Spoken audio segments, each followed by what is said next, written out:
Hola, buenas tardes. Buenas tardes.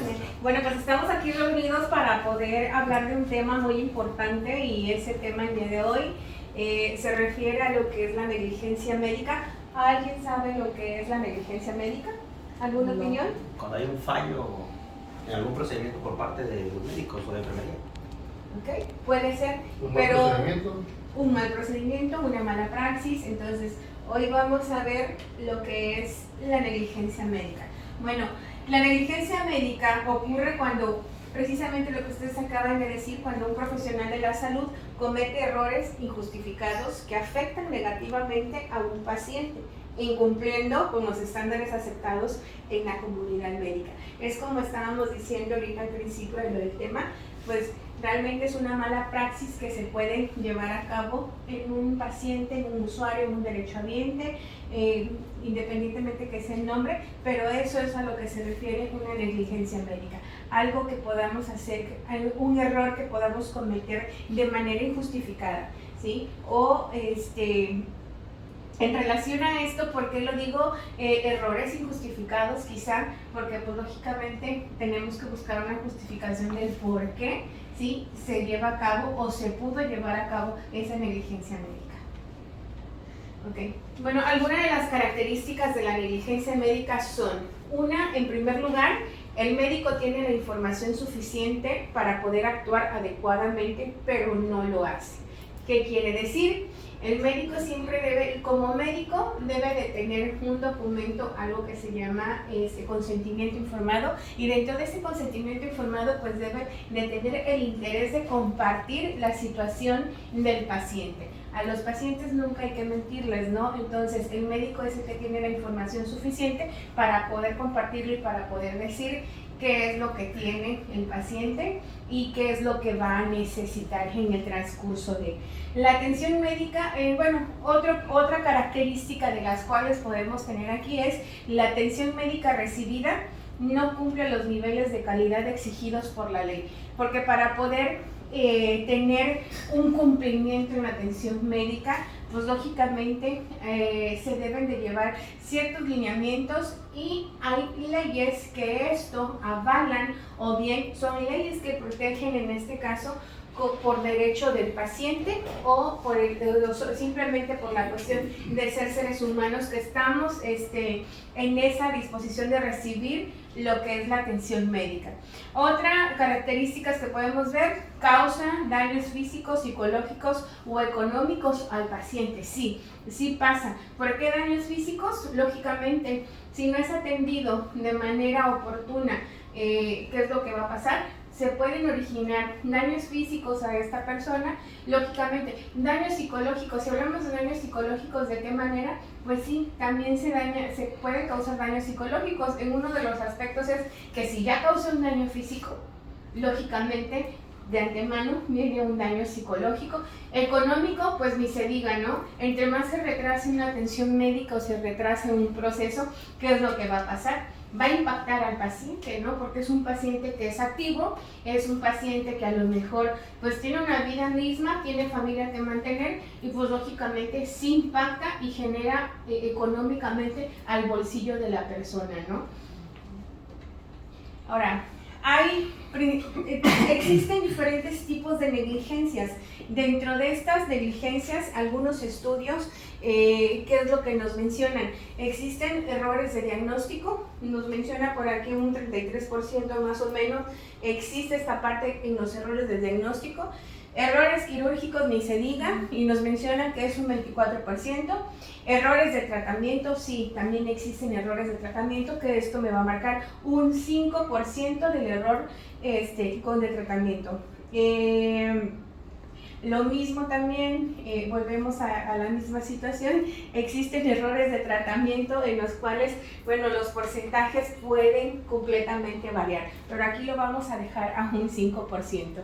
Dentro de los fundamentos legales que nos hablan de esta parte de la negligencia, ¿qué vamos a encontrar? Encontramos el fundamento constitucional que prevé la protección a las personas ante un acto de negligencia médica. 1. En caso de negligencia médica, las personas tienen derecho a obtener una reparación del daño causado. Esto se encuentra, ¿dónde vamos a encontrar regulado esta parte que el daño debe de ser reparado? Lo vamos a encontrar en diversas leyes, en este caso como en el Código Civil, el Código Penal y algo muy importante, sin duda alguna, la Ley General de Salud, ¿sí? Cabe destacar que en México existe una tendencia a resolver los casos de negligencia médica a través de la conciliación entre las partes, lo cual se considera un medio más eficaz que las demandas judiciales. O sea, todo daño tiene que ser reparado, pero todo daño también que se cause tiene que ser penado también. Entonces ahorita acabamos de mencionar qué es lo que lo puede regular y qué es lo que puede, quiénes son esas partes de las leyes que nos ayudan a corregir ese daño causado a un ser humano. También vamos a encontrar la parte de la Ley General de Salud, que en esta parte clasifica los servicios de salud en 3 tipos. La primera, que es la atención médica, ¿y en qué va a consistir? Esta consiste en servicios tales como diagnóstico del daño o enfermedad, clínica médica, maternidad, cirugía general y atención ambulatoria. La salud pública, que aquí, pues sin duda alguna, ¿no? La salud pública engloba muchas cosas, y aquí en esta parte son los que prestan las instituciones de gobierno, que son la Secretaría de Salud, el Instituto de Seguridad y Servicios Sociales para los Trabajadores del Estado, ¿sí? La asistencia social que es muy importante dentro de este proceso, porque la verdad que la asistencia social son aquellos servicios que van a orientar o que se encuentran mencionados en el artículo 168 de la Ley General de Salud, ¿sí? Como la atención a personas que por sus carencias socioeconómicas o condición de discapacidad se vean impedidas para satisfacer sus requerimientos básicos de subsistencia y desarrollo. Y sobre todo que la asistencia social es aquel grupo o aquel departamento, vamos a llamarlo así, que orienta a las personas que han sido dañadas, ¿sí? Y que las van a orientar para ver qué es lo que se va a hacer, y también las van a orientar pues hasta con qué tipo de leyes también se van a proteger en este caso. La intervención de la CONAMET, ¿sí? Y la CNDH ante la comisión de un acto de negligencia médica, ¿a dónde nos vamos? ¿A dónde nos refiere o en dónde nos dice? Dice que la negligencia médica en el Código Penal, los artículos 228 a 230 del Código Penal Federal, contemplan las sanciones contra el personal médico responsable de lesiones o muerte de un paciente. La pena puede ser desde 3 meses hasta 2 años de prisión, e incluso nos menciona que también se les puede retirar su cédula profesional para que puedan dejar de ejercer la profesión. Entonces, claro que esto sí está penado, las sanciones sí existen, pero hay que considerar y tener en cuenta que va a depender también la parte del daño que se haya ocasionado. Digo, el daño no deja de ser daño, sea pequeño, sea muy grave, pero todo está penado y todo está completamente regularizado en estos artículos que les acabo de mencionar. Las leyes federales aplicables y normas oficiales mexicanas ante la comisión de este ilícito, nos vamos ahí y nos dirigen al artículo 228 del Código Penal Federal.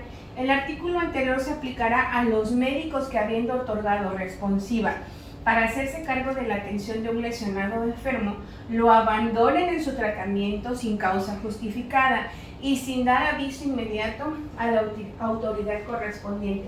¿Qué quiere decir? Que yo, como ser humano y al mismo tiempo como paciente, yo estoy recibiendo la atención médica exclusiva de un médico tratante hacia mi salud, hacia mi persona, y de la noche a la mañana de repente dice, despide, nos vemos, ya me cobró y me abandona mi suerte en lo de tratamiento, y yo tengo que ver la posibilidad de asistir a otro médico. Pero pues ni siquiera me avisó, y a lo mejor ya en la parte de que llevó mi tratamiento y a lo mejor hizo un mal diagnóstico y un mal tratamiento, pues suele pasar a veces, ¿no? Me abandona a la deriva, y esto también está penado y lo dice en este artículo que acabamos de mencionar.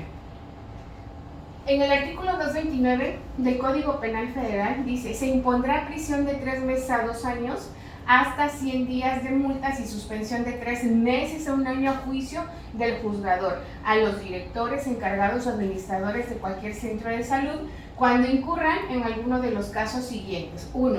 Impedir la salida de un paciente cuando éste o sus familiares lo soliciten, aduciendo adeudos de cualquier índole. 2. Retener sin necesidad a un recién nacido por los motivos que se refiere a la parte final de la fracción anterior.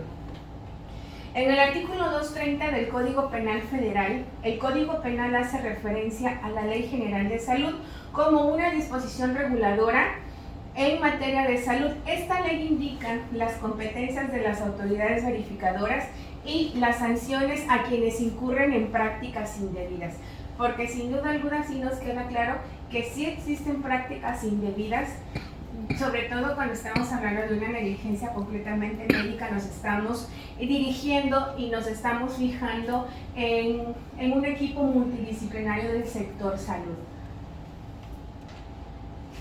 Y bueno, pues con esto concluiríamos la parte de lo que es la negligencia médica, ver cuáles son las leyes que se rigen y cuáles son las leyes que en algún momento de nuestra vida, si nosotros no estamos exentos de sufrir alguna negligencia médica, o bien nuestra familia también está propensa a sufrir una negligencia médica, debemos de tener conocimiento que existen leyes sustentadas y fundamentadas con códigos penales y civiles que pueden ser causantes pues de una sanción a esa persona, la cual nos está originando una negligencia médica. ¿Alguna duda, algún comentario sobre esto? Para ir a levantar la denuncia, o sea, puedo ir entonces, por lo que entiendo, incluso a la CNDH y sí, ellos me pueden orientar, ¿no? Así es correcto, a la CNDH, a la CONAMED también, ustedes pueden acercarse para poder realizar pues una queja, una denuncia. Recuerden algo también, que existen leyes, todos los que pertenecemos al sector salud y que trabajamos para para una empresa de régimen federal, todos somos servidores públicos, y al ser servidores públicos también podemos levantar denuncias en la función pública, en la cual podemos subir nuestra queja acusando o señalando a la persona o al médico en este caso que originó el daño. ¿Alguna otra pregunta? ¿No? Claro. Gracias. Gracias. Gracias. Sí.